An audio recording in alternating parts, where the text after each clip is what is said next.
Hello and welcome to this episode of Minnesota Drummer. I'm your host, Paul the Rog Rogne, and on this episode, we have none other than Dave Hanzel. And if you're not familiar with Dave, I put together a little piece that hopefully will get you some information on who he is and what he's about. Dave Hanzel. He's a drumsmith who went on to start his own drum company called Boom Alley Drums. Dave still offers drumcraft services such as bearing edges, shell reconstruction, shell covering, repair, and more. In 1978, Dave took lessons from Gary Gauger. Gary is best known for his percussion rim suspension mounts. Today, Gary's product has morphed into Gary Gauger Incorporated, offering a wide array of products including the updated alloy rims.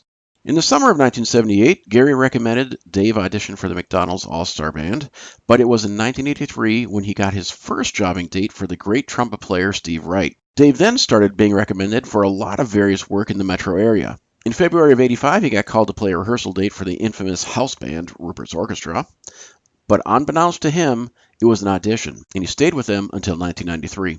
Since then, Dave has backed Smokey Robinson, Donny Osmond, St. Paul Peterson, Chuck Mangione, Celine Dion, Eddie Money, and Huey Lewis, to name a few. He taught as an assistant percussion teacher at McNallySmith College of Music for 15 years and still takes private students. Currently, Dave is in the house band of St. Joan of Arc's Church in Minneapolis, and in September, Dave recorded drum tracks for a fundraiser for cancer patients called the Hospice Gala, based in Rochester. To become in demand was always at the forefront of his mind. His ambitions were to work with the best players he could. Developing products for his drum company, Boom Alley Drums, and working for some of the best players in town, he feels has really been rewarding for him over the last 35 years. Dave, welcome. How are you doing? Hey, Paul, thanks for having me, man. That's great. It's awesome. Apology to the viewers right now that we had a little bit of a little issue getting started, but we're here. We're going to have a great time tonight. Dave and I have not talked in 25 years. Where does the time go? I don't know, man. To give you a little bit of personal history, viewers, about Dave and myself, I worked at Rims Percussion. I was a endorsee artist at Rims, and I got a job there. I met Dave from you coming in, I think, and talking with Gary. And at that point, that's where I got to know Gary Gauger, obviously, and also Walt Johnston, who was a former CEO of Pearl, I believe, who then took over for Rims Percussion. Yep. And it was a very interesting time in my life. And at that time, I was really into custom drum manufacturing, or getting into it. And you were a drumsmith at that time, and you taught me so much about the craft of drum building that I've carried forward all these years. And you're just a master at it. You were then, and you still are. Well, I think I was pretty much probably getting into it around that time, because I remember I think it was probably about the time that I got the gig over at Ruperts, and I had just bought a Gretsch set, a new Gretsch set from like the 80s. They were horrible. They would not open up. I couldn't get anything out of them, and I just was frustrated. And I remember telling Gary about this, and it was just like, I've got lines to different wholesalers. If you wanted to, you could try building your own drums.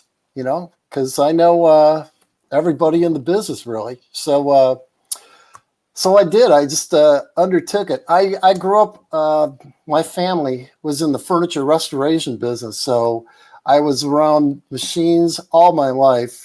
Growing up, and so it was kind of a no-brainer. So I undertook it, and I don't know. I came up. I mean, over the years, I've changed my stuff. I've improved the components that I use on my drums, but I knew the sound that I had in my head was not coming out of those Gretsch drums, and I was determined. I guess I was determined. Well, you were, because your knowledge of drum building was so inspirational to me. You talked about early on. You talked about tonally matching the drums, which DW patented years later. Yeah, and then also matching the external ply of the shell to make sure you have a complete set. Yep. And you also talked to me about the note of a drum. You taught me about the whole idea about, which was interesting. When you look at studio pictures of drummers in the 70s and 80s, you'd see that a lot of times they have like a popcorn set or a jelly bean set is what they refer to it. Yep. Different drums, different series. And it was specifically so they could each have their own note. Can you talk a little bit about the notes of drums in studios and how the history of that? Well, and I think even more so, I think drummers need not get so hung up on the note of the shell, because there are so many factors that go into the drum sound. I mean, it really needs to be like square with itself to vibrate properly. The thickness of the shell, what you put in the shell. The bearing edges have to be really straight, because when you put the drum heads on, drum heads are made with like great machinery. I mean, everything is perfect. So anything that is imperfect on the drum shell is going to definitely create problems with the drum head vibrating on the shell. So, I mean, there are all these different components that are adding to what you're hearing when you tighten the heads up. And, that all goes into suspending the drum or how you're mounting the drum. And it just, I have never been one to get so hooked on like a note of a shell. I mean, I'm very aware that it happens, it's there. And I do tap the shells. Mostly I tap them just to compare like the pitches of thicknesses of shells with the same diameter, or with covered shells versus, uncovered shells. Because covered shells are always dead. They're just dead because the covering kills it. And it's a soft material and it absorbs vibration. So I've always been kind of a proponent of natural drum shells, but I think that's kind of what you're looking for. I'm not sure. Oh, completely. I mean, I was just kind of listening. It was kind of like a flashback. No, it was talking about the mastery of drum craftsmanship, and I think you're using 6-ply shells, if I remember right, and you're using a 3/8 round over to a 45. Yep. Yeah, it's basically just like a quarter round. And then I do I think I've always just did a kind of a slight back cut, just to make sure the head doesn't buzz on the bearing edge. Yeah. So can you talk a little bit about the importance of a bearing edge on a drum? I think, and about the buzz and stuff like that. And I think, the bearing edges on a drum are going to change the way the sound of the drum is going to be. Ultimately, with any head you put on the drum, it's going to affect the vibration. It's going to affect the feel of the drum. More resistance if you have more of a broader, like if you have like a 1/4 inch shell with a quarter rounded bearing edge, is going to feel somewhat resistant, because that's a lot of shell, a 1/4 inch shell. A lot of guys are going to think I'm crazy. It's like, that's not thick at all, man. But, there's a big difference between a 1/4 inch and 3/16. And just the way the drums vibrate. That's why I've always gone with 3/16 inch shells, just because they just breathe so nicely. You can even put a little small reinforcing hoop in them, and they'll still be somewhat reactive. You don't have to play them hard. And when I build my drums, I make sure that things work as an instrument should. And, so it should have like a real dynamic feel, all the way from low volume to like when you're really just laying into it. And it should react that way. And you start like doing that with like 1/4 inch, 5/16, thicker shells, where you just have to really play the drums really hard to get anything out of them. And then at some point, it's like you're defeating the purpose of a drum, of the size of a drum. If you have to overplay it, there's only so much you can get out of a certain size drum. So again, I hope that answers your question. Well, yeah. Okay, I'm going to ask another question then. You talk about reinforcement rings. So what's the value of a reinforcement ring in a drum? Well, I think they're really important if you go into like pretty thin shells. Like, I mean, even thinner than like 3/16 inch shells. Okay. I think they tend to give you more resistance in the shell, more, it's just like it holds the drum more in a stable fashion. I think as you, let's say, I've worked on like thousands of drums. A lot of old Ludwig drums from like the mid 60s.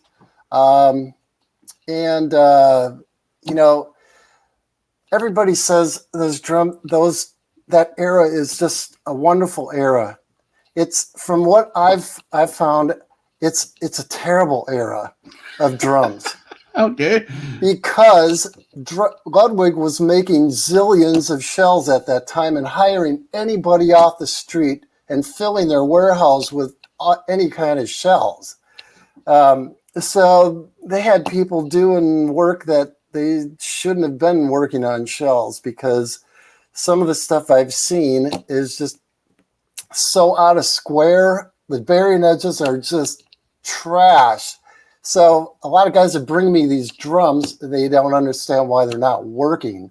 Mm-hmm. And part of the reason is the reinforcing hoops on those drums are really huge. They're really thick. And it makes the drums, I know a lot of guys are going to think I'm nuts, but they make the drums feel really like resistant. They don't open up.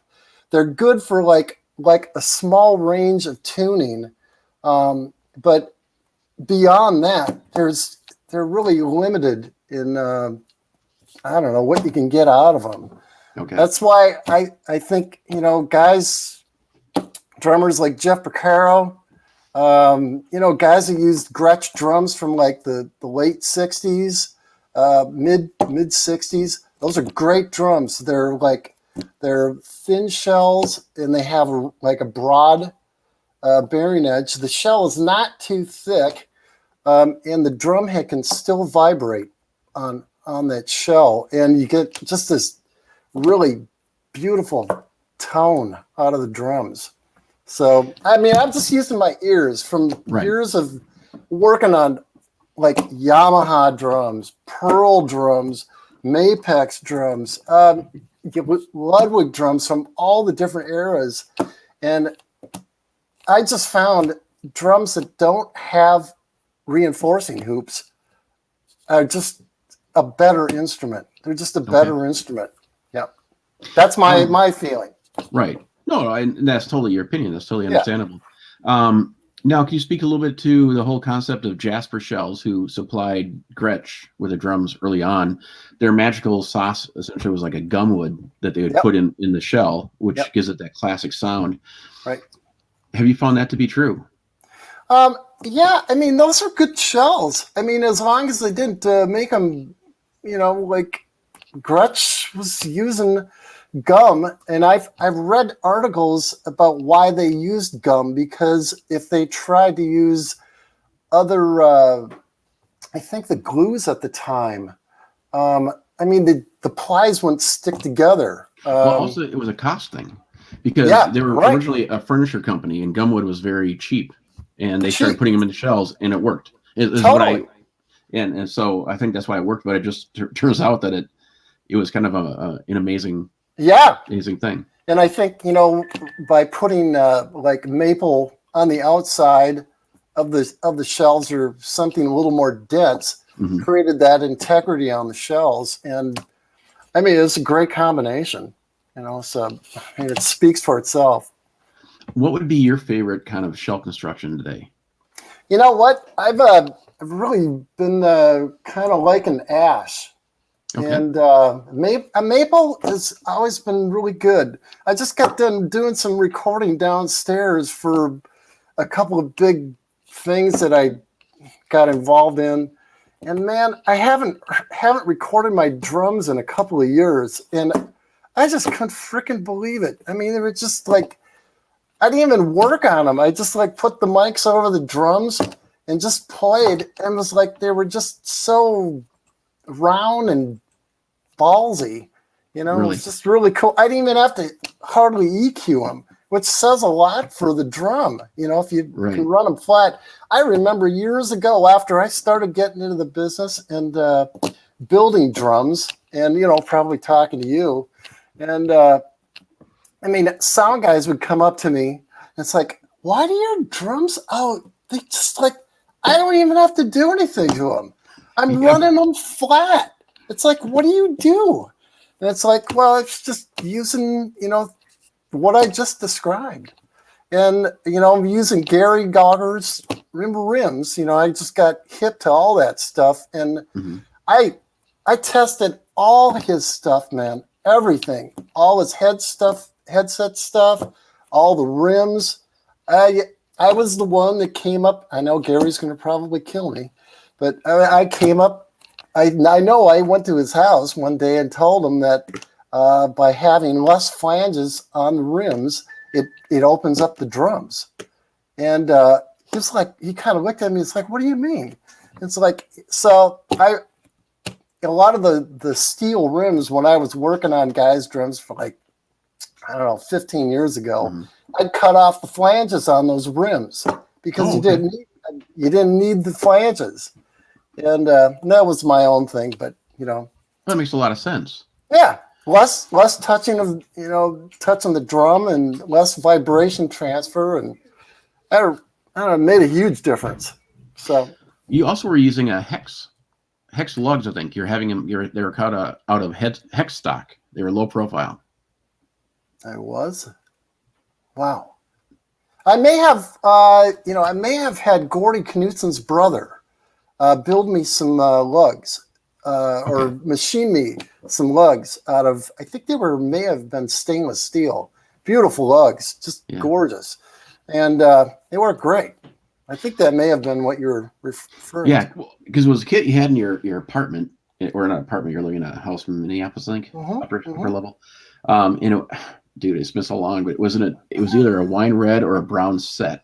Oh, right. Yep. I remember that. Yep. Yeah, and it was the lugs on that. They were just they really stood out to me. Yeah. But it was the whole idea of low profile. That shortly after that is when Yamaha released their low profile brass lug. Yeah. The name's escaping to me right now, but that's the whole science behind what they were producing. It was kind of interesting because it kind of followed what you had always. I highly doubt Yamaha followed what I was doing, but yeah, I know. But you know, I think the reason I started or made a great change to what I was doing is because I had been doing pretty much doing the same thing everybody else was doing up until like 9/11. Okay. And all my business went away. It just all went away. Really? It just like, I don't know. I had like 6 months of no work and was like, what happened? And then, so I think about halfway through this, I started thinking, well, I could continue down this road of doing the same thing, of using like knockoff lugs and all this stuff and all these wholesalers that sell all this stuff. And, you know, they're selling the same stuff and everybody's using the same stuff. Or I can do a 180 and just like redefine what I was doing. And so that's what I did. I went out and I found a guy up in Plymouth to build me a mold and create my, I just happen to have a couple of things. My, awesome. My lug, which is somewhere here. So this is a composite lug. It weighs like less than a quarter, and I mean it's just a tension barrel, aluminum tension barrel with a pin in it, and it's super light. So my drums are like 50% lighter than most drums, and I think by keeping in balance the weight of what you're putting on the shell and the shell itself, and then the external influences of the hoops, like, can also change it. But just for myself, I was trying to, do my own thing. So I started with the lug and got rid of all the weight on the shell. So it was drastic. I mean, I can pick up my shells with 2 fingers. They're so light. Really? I mean, they're super light.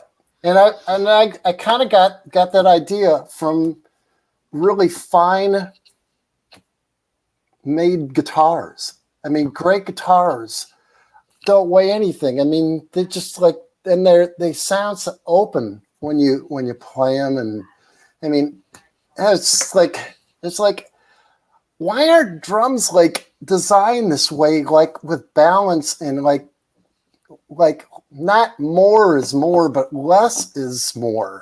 Mm-hmm. And so that's where I was coming from. So it was in conjunction with my lug, and then I had my easy nub that I put on my bass drum hoop, which basically connects this thing here. It's basically, if you can see it, and the tension rod fits right in like this.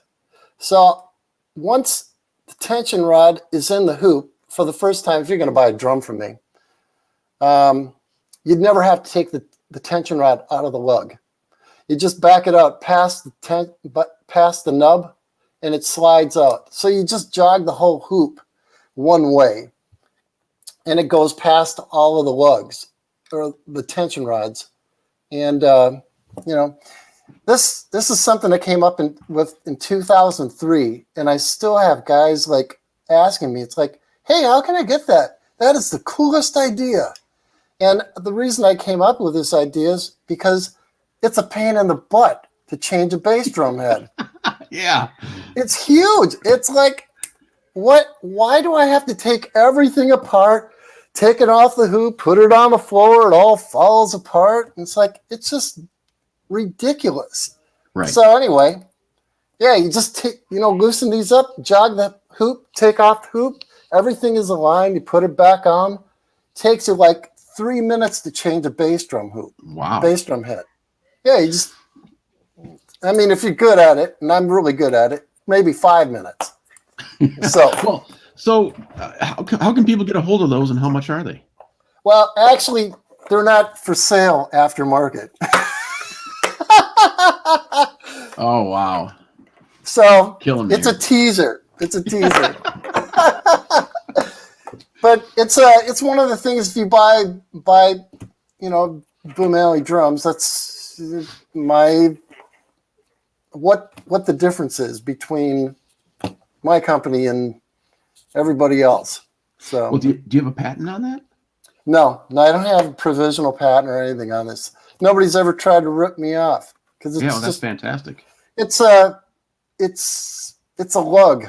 I mean, anybody could come and change this easily, and do something different. And they probably have already. So, I mean, I'm not going to go changing it. And it's like, it's a basic idea. So, well, I think it's a game changer. And, yeah. But did I hear that you're not making Boom Alley drums right now? Are you taking a break from that for a little bit? I'm just kind of backing away from it because I'm trying to kind of spend more time developing some accessories. Okay. I think, to tell you the truth, the drum market is so saturated right now. And there's, these big companies spend so much money promoting drums that, well, personally, I think it's a lot of money being thrown at products that probably shouldn't be out there. But anyway, and I'm probably saying this, and a lot of people are shaking their heads going, you are nuts, man. But I mean, for a classic example, and people are going to shake their head again, but when Tama came out with this mount that has magnets in it to actually suspend the drum. I mean, it's an admirable idea, but you can tell they weren't drummers that designed it because they designed it in such a way that doesn't fit in a case. It just sticks. It's like what are you doing? It's got to fit. The drummers aren't going to want to go out and, buy this set of drums. And then they got to buy all brand new cases. It's like, dude, I mean, they have this incredible machinery to make all these great mounts and stuff. And they come up with this stuff that it's like, it's really not functional. So anyway, I mean, they do make, everybody makes good products. It's just something, I mean, they have just like, it seems they have a lot of money to throw at. You're right. And we also have a huge influx right now of Chinese companies. Oh, man. I went to NAMM a few years ago, and I was shocked that I'd probably say a third of the drum suppliers were from China. Yes. And, and not saying that their craftsmanship isn't the best, but it's like when you looked at them, there's nothing unique about them. There's nothing, that screamed craftsmanship. No. And I think most drummers have to remember that there's one company mainly that's making all the hardware. Right. And I don't think a lot of guys realize that, it's like, well, I'm going to buy Yamaha, I'm going to buy Tama. It's like, there may be a couple of companies that have their own houses, but it's expensive. You can't go out and have tooling for all this stuff. So the companies, they just buy out, a company for like 3 months or something, and they make all their stuff for the year. Mm-hmm. So I think guys really need to understand that, when you're picking out gear, it's just like, be aware that, it's probably the same company making all the stuff. Right. So. Yeah. No, it's interesting that the drumming community is smaller than I thought it was, Yeah. Everybody knows everybody, and everyone knows about how things are being built. Have you had an opportunity, though, off topic, to use Nordic shells at all? You know what? I have used Nordics. Dave West is a great guy to deal with. They make great shells. I just ordered some shells for a guy that I'm in the process of building like one of my last sets before I kind of take a break. But Dave, he just informed me that they're getting all new like forms to make counter hoops from like 6-inch through 28-inch. It's like, wow. And I don't know how if they do like inserts in different ones to utilize, or if they have presses for each side. I don't know. But they have a press for, I talked to them a little bit about it. They have a press for each side. Yeah. But what's interesting is that when you have the variability of shell thickness and plies, they've done a lot of formulation to set up the machine so they can say what it is, including the density of the wood, program it in there, and it forms the shell. Yeah. I've seen some shells. I have yet to play them, but what I'm so excited about is, I don't know if you remember this, but when I worked at Rims Percussion, I was custom building drums, not like you, but I was gonna be more of the lower quality probably. No, I was taking shells, but I didn't have the passion for the drum shell. I had the passion for the hardware. I don't know if you remember that, but but what was interesting is I kind of lucked into. Well, also, do you remember? I loved large size drums. I don't know if you remember that. Yep. Keller made me a pair of 36 long by 28 inch shells. I still have them. You can't fit them on a stage. Where do you put them? They're stacked in the garage, dude. I can't get them on a stage. In the garage, right? Don't tell them that, though. No, okay. For a while, what was interesting is when I first got hooked up with Keller, at that time, you couldn't just buy Keller shells. You had to be a business, in the business. Sure. So Walt Johnston was the one who set me for that. Yep. But what was funny about Walt is that within a year, I was starting to sell a lot of shells. Wow. Not because I wanted to. It wasn't a business. It was just people heard that I was doing this. And they made big drum shells. And they're like, wow, how did you do that? Yeah. So I was talking to Walt about, hey, would you think about, partnering somehow or working with me so we can work together? And he actually cut me off. I had to quit Rims because he said now I was, what would they call it? I was conflict of interest. Sure. So he hooked me up, and then they came up with their percussion Rims drum set about a year later. Wow. But it was kind of funny. But Keller was I was going to be the sole distributor in the world for exotic exterior plies of Keller shells. Very cool. And like an idiot, I didn't do it though, because I kind of, from what we had talked about, I calculated the amount of shells I'd need for every size to match the grain and the tones if I really wanted to do it that way. And people are like, oh, just send them a shell. And I'm like, well, I don't want to just send them a shell, because you'd brainwash me by this point, because you explained the musicality of a shell. You ruined me, dude, because I just had an opportunity. But going back to that point is that Keller at that point wouldn't make custom shells, and they had a lot of issues with their shells. So you had to do a lot of work with them at that point. And now with having Nordic Shells in town, and them being able to work with you on creating your own series of shells, call it, is I can't. It's just so exciting. It's just unbelievable. Yeah, they could. He can make anything. I think I've probably 3 or 4 orders now that I've used them. I mean, just like this one guy ordered like 10, 12, 14, 16, 18, and a couple of bass drums. I mean, they were all beautiful. They were all round, like dead on. So, I mean, it says a lot for the manufacturing process. And, it's right in my backyard, which is wonderful because, I can develop a relationship with them now. So, it's cool. For you viewers, Nordic Shells is our own shell manufacturer, like Keller Shells, in Minnesota. Yep. And I'm excited. I'm gonna be having them on the show. We talked about doing interviews, but COVID hit. Sure. And it's just been kind of odd ever since. But I can't wait to do it because it's just so exciting. Talking to you about shells and all that kind of stuff that they're in town. So I'm expecting you to come up with your own kind of some of your own kind of balanced shell. Well, I don't know if I think I'm going to leave that to Dave. He's, those guys. He spent a lot of money and he's got the facility to do it. And I was thinking about getting into doing shells and selling shells. And I came across the same thing like you, man.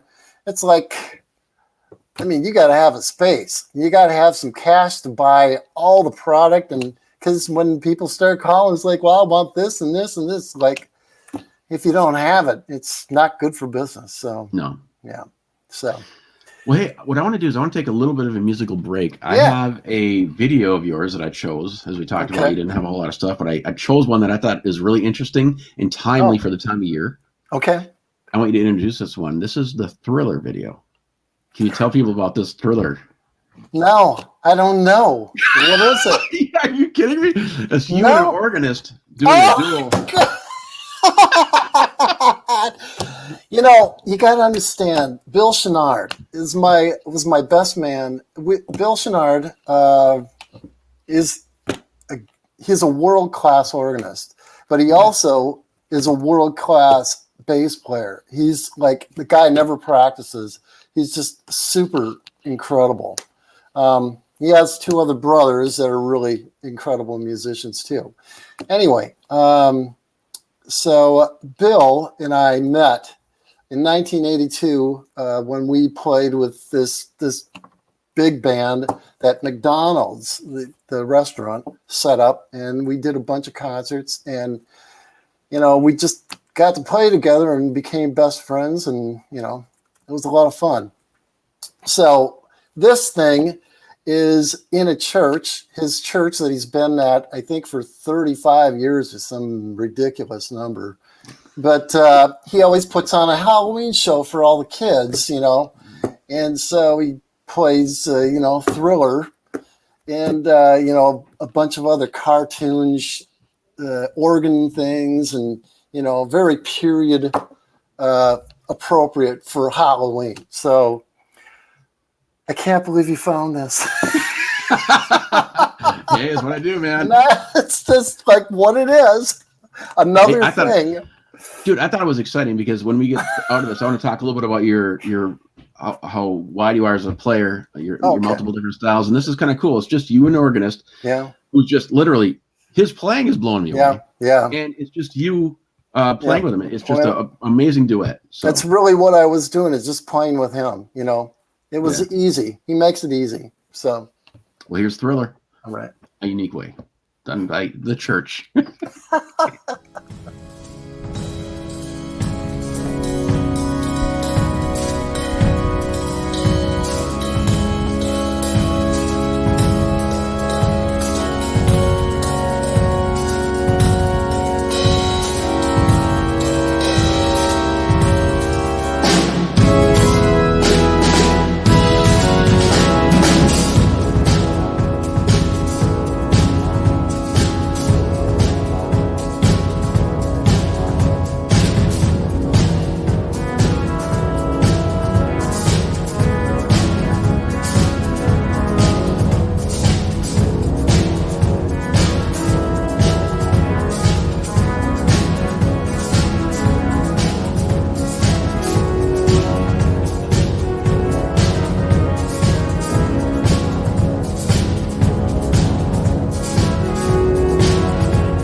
Minnesota Drummer is expanding drumming news. We are proud to announce the addition of Drumming News Network. There have been many requests to feature global drumming information, artists, and product releases on Minnesota Drummer. Minnesota Drummer's vision is to stay focused exclusively on Minnesota drummers and the Minnesota drumming community. Please visit our new website, drummingnewsnetwork.com, and please be sure to like us on Facebook. Thank you so much for your continued interest and support. In the 1980s, Eccentric Systems developed a cam for bass drum pedals, becoming the standard design for many of today's pedals, including the popular GW9000 series of pedals. The Quick Torque Cam is an aftermarket add-on that can be installed on just about any pedal without any permanent modification. Its unique adjustable design maximizes the efficiency of any force you apply to the pedal, returning the beater 30% faster while providing more impact. This is a cost-effective way to breathe new life into your existing pedals. Be eccentric. Visit eccentricsystems.com to get yours today. One of our fellow Minnesota drummers needs our help. Eric Ballard's daughter, Emery, has been diagnosed with leukemia. Emery was diagnosed with acute myeloid leukemia on August 17th of this year. Emery's current treatment plan consists of her receiving aggressive chemotherapy and then a bone marrow transplant. Eric and his family ask that we follow Emery's progress on their designated Facebook page. A link to the Facebook page will be in the show notes of this episode, and they ask that we keep Emery in our prayers that God will heal their daughter. And this is a point where we can help. Any size donation that we can make will help with monthly expenses and medical bills. I ask you to consider any size donation, even a small amount will help. In these times, I know money's tight. Any size donation is valuable. This is crowdfunding at its best. A link to where you can donate will be on the show notes of this episode. Eric Ballard is a prominent drummer in the Minnesota drumming scene. Please consider donating today. Welcome back. And again, please consider donating for Eric and his family. It's sad to see his little baby girl going through that right now. So. Oh man, I can't imagine. I mean, I had a little girl, at one time, just like him, and it's just like it's heartbreaking for sure. So. Mm-hmm. Hey, nice clip.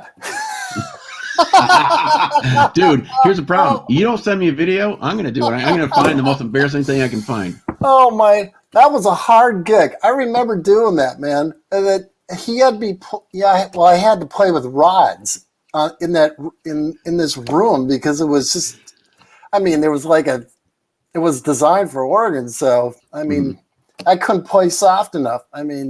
I'm really? Sure you've played church gigs, and it's just like those rooms just get away on you. So, it's impossible. You're losing from beat one. Let's just say that. But dude, that was so cool. It was just fun. And yeah. That's a great segue into your versatility as a player. Oh, thanks. So can you talk to us a little bit about your methodology and your thought process on what drumming means to you? And what you want to do, what kind of drummer you want to be. I think I was really lucky to run into Gary Gauger, and Gordy Knudsen, and then the people that they knew, because they were all really great influences in the kind of music that I grew up listening to, in the mid 70s, late 70s. That was a great period of music. Mm-hmm. There were actually solos in tunes and stuff, and great drummers. And so to be exposed to that, and then, listening to great jazz later on, Philly Joe and Max and Tony, all those guys, man, just to be aware of that and to learn that from your teachers like I did. Mm-hmm. To be aware of not only the stuff that's on, that you're into, but to learn where it came from, where the influences came from. And so I think I learned that really early on. It's like you have to learn to be really open and don't play one style of music. And I think a lot of guys get really comfortable playing one style of music, and they develop their technique to play that one style of music, and they don't work on, like jazz. I started playing kind of like to the radio pop stuff. And then I started studying and learning how to read and like playing swing and, independent stuff. And it really improved my touch and my facility and understanding of what you can actually do on the drums. And that just led to my versatility, like my open mind and like listening to all kinds of really good music. And then starting to get called for all kinds of different things that, I never imagined I'd get called for. But I got this gig with Ruperts back in like the mid 80s. That was like all across the board variety, from big band to Latin, pop, like hard pop, like really produced pop, to like rock and roll, funk, country. I mean, the whole thing. Even did polkas. I mean, luckily I grew up in New Prague, so I knew a lot about But anyway, I mean, all these, who I would have never imagined by practicing the stuff that I practiced and being, like getting an audition for the McDonald's All-Star Jazz Ensemble where, having to play like a 5-minute solo, would develop my awareness to like, man, you got to like develop some chops to be able to do this kind of stuff and, be good. Can you speak a little bit about the McDonald's Jazz Ensemble? Because I didn't even know that existed. Yeah, well, I'm not sure. I think it existed for maybe 5 years or something. Okay. But it was a big band. It was like, 5 trumpets and 4 trombones. And it was kind of like, we did play some swing, but I think it was more like rock funk, funk rock, and some ballads, a couple of ballads, not too many, kids with lots of energy, they can't play ballads, but yeah, it was just a great experience. I got, Billy Carruthers, who was a great piano player. He moved to Michigan, I think.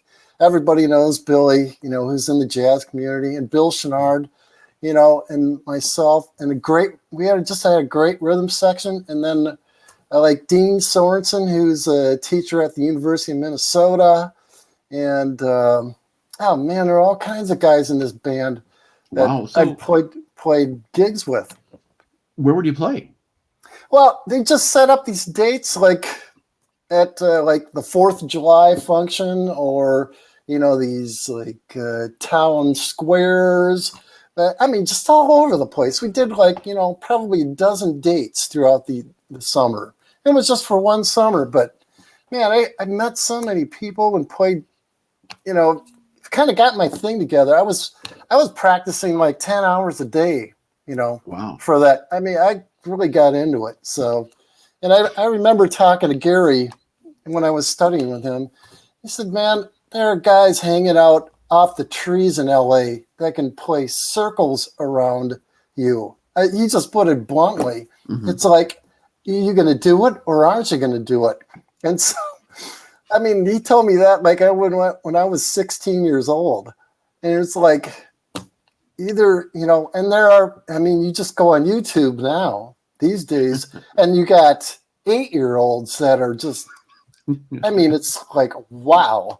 Right. So I guess I was fortunate to know that I knew what I wanted to do early on. And I think that was a real advantage to get my head in the game early on. Mm-hmm. And I think that really, was a good selling point personally when people started calling me and, they could tell I was not a newbie to,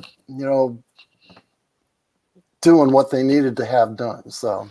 Well, right. And also to jump a little bit forward, you also recorded at Paisley Park. How many times have you recorded at Paisley? You know what? I think it was just a couple of dates. There's fluky things. People would come into town and it's like they need a drummer. And so I think I told you on this little questionnaire you sent out. This group came down from Canada And David Z, who is, a Prince guy, he was working over at Paisley as, I think, a producer.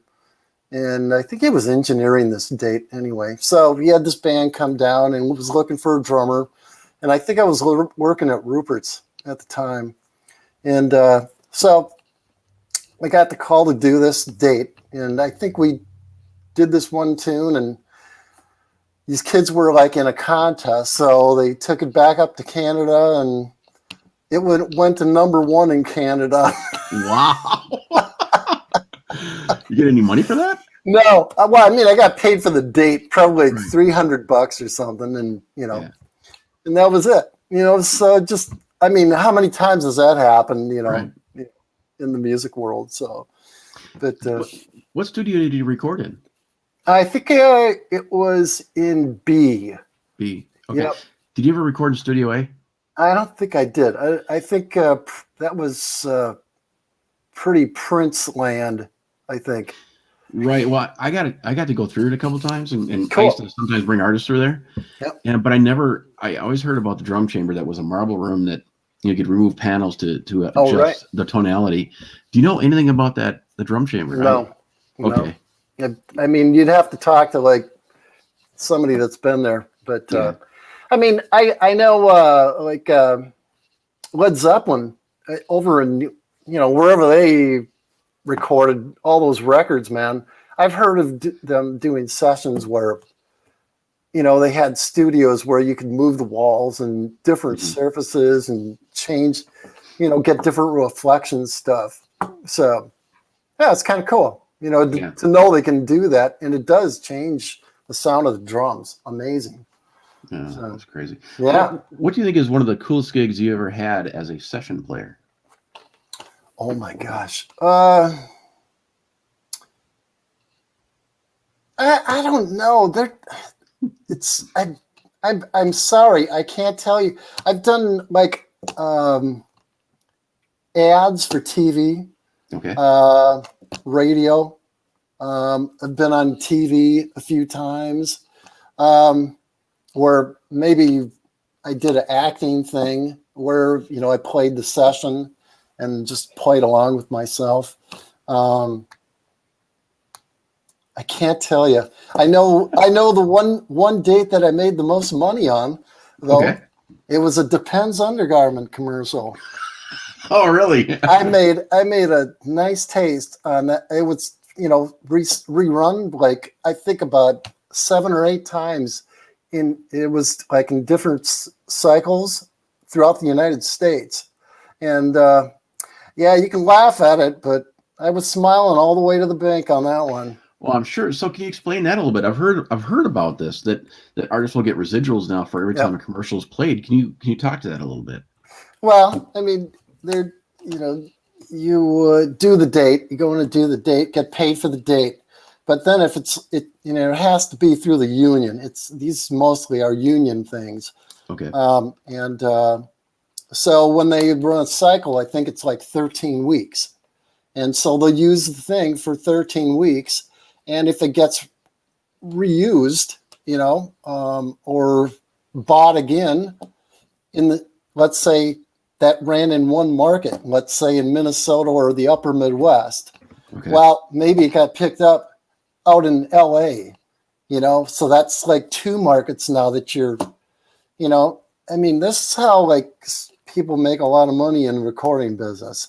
Wow. Because I'm not sure if this really happens anymore. I mean, I think unless you're like a singer, I know singers do really well, or writers, that are doing reuse and that kind of stuff. So, but it was kind of fun. I did a lot of dates back, this was years ago, man. It's changed so much now. Nobody has to go to a recording session anymore. Right. They can do it in their basement and just fly tracks around. So, which I just did. It's like, it's so odd to not be playing with a rhythm section. It's kind of sad actually, because I like people. Well, yeah. Well, the part that I don't like about the modern music, and I think why people are becoming disenfranchised with music, is, you can send the tracks around, but they turn them into MIDI signals and they trigger other sounds. Oh, right. So there you've lost, the artist's feel. Oh, yeah, totally. I mean, I was just talking to somebody about this, I don't know, probably about 6 months ago. It's like you can have a really mediocre sound and it actually doesn't matter because they're just going to drop it in, sample it and then mash it around and do whatever they want. So it's just what it is. You would just take it or leave it, Right. I've talked to a lot of, Go ahead. I've talked to a lot of engineers about it, some bigger name engineers as well. And that's all to reduce cost. And that's why it's become a norm. And it does greatly reduce because my buddy just told me about this the other day. He's a fantastic player. Mm-hmm. And I've always wanted to hear him play on a recording, right? To see how he's captured and you can capture all his nuances and such. And he was so excited about his drum sound, but everything was sampled. And so, it sounded good, but it didn't have that, that intangible, Yep. I think that's what's really adding to killing the industry. And the second argument to that will be the click track, because I think you should use the click as a guide at best, right? But that's it. Yep. And sessions that I've had to do, I've had to play right on the click, and there's no feel, or you play so tight, you can actually have an engineer go in there and modify your beats. Oh, I know. They can see the waveform, man. They can move you around, know. And I was just talking to somebody the other week about a session. They were engineering out in LA at, I think it was, Capitol Studios or something. And Vinny was on it. And Kaluta? Vinny. And he said, man, you wouldn't have believed it. But he said, we had to move him around a little bit. It was just like, for what we needed, we had to move a few things. It was like, exactly the same thing. It's like, really? Vinny? It's like, wow. But, it happens to everybody. Like back in the 80s, when all this, recording stuff was happening and sessions and everybody's playing on all kinds of stuff. And, I've heard guitar players talk about how they go in and, they play and leave and they'd hear the thing like a month later or something or whenever it came out. It's like, hey, man, that's not me. It's like, yeah, you've been replaced. It's like it happened all the time. And it's just the way it is. Yeah. It's like you probably still got paid for it, but it's not you, So no, it's kind of a wild deal. You have to have some kind of a thick skin, it's like, it's what it is. It's not that they didn't like you. It's just not what they wanted. Right. So. Well, one thing I wanted to ask you about some of your influences. So you cited Steve Gadd, Russ Kunkel, and Jeff Porcaro as three prime inspirations. Can you talk about each drummer and how they inspired you specifically? Oh, man, I think I was really lucky to, like I said before, growing up in the mid 70s, because for me, like a billion other drummers, Steve Gadd, he had just recorded Asia, and to hear that on the radio, they played that on the radio. So, you would never get that track on the radio, I don't think, today, because it's too much music. But, just to be able to hear the sonic, inspiration that he went through his head and just the parts that he came up with.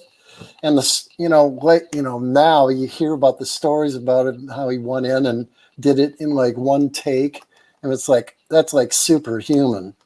But I always really loved his touch and his time and his musicality and his ability to just kind of fall in to a tune and really, lift it up, elevate it.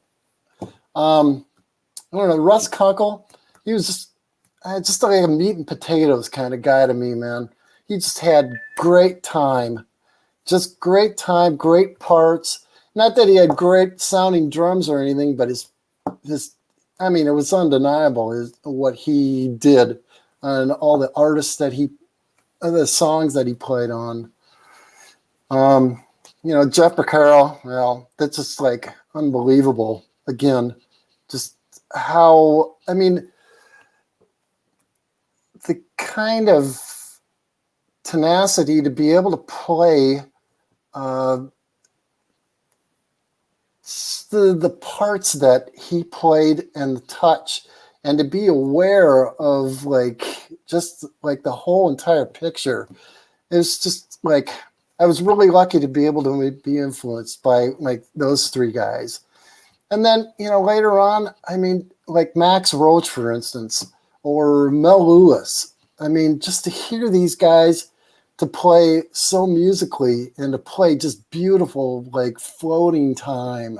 I mean, just to play like quarter notes and to make it sound like it's self-propelled is a talent in itself. Just amazing. But